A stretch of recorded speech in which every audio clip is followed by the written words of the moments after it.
এই short side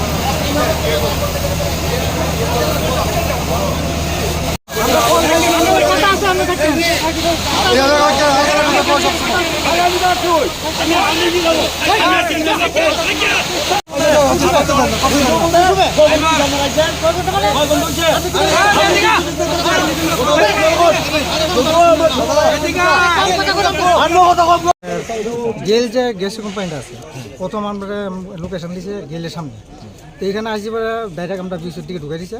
আর দেখছি এখানে ধূমপানের মধ্যে খুব সমস্ত মেশিন টেশিন আছে, এখানে মোটামুটি আগুন ভালোই আগুন আছে।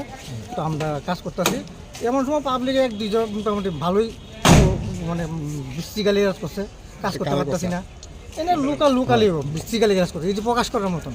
এরপরে করেছে 1.5 ঘন্টা পরে এসে, আরে দাদা আমরা এত জামের মধ্যে এত বড় গাড়িটা নিয়ে কী করে, আমরা কি হেলিকপ্টার নিয়ে না? এটি বুঝতেই পারবো, কমন সেন্সে থাকতেই হতো।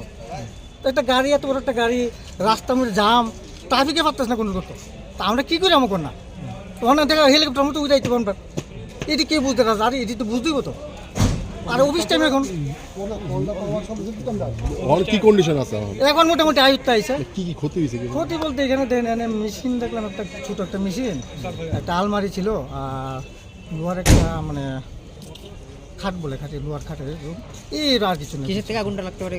অনেক কিসের থেকে লাগবে এটা দিক করতে পারছি না, তখন ইনভেস্টিগেশন পরে বোঝা যাবে আর কি কী হয়েছে। অনুমানিক কয়টা ফায়ার সার্ভিস এসেছে এখানে? তো আমরা কুঞ্জন ফায়ার স্টেশন আর এনসিসি ফায়ার স্টেশন, দুইটা স্টেশনে আইসি, মানে আমরাই মোটামুটি কমপ্লিট হয়ে আছে, তারা কাজ করতে লাগছে না। আগুন পুরো হ্যাঁ এখন দেখেন না, আগুন মোটামুটি আয়ত্ত হয়ে গেছে।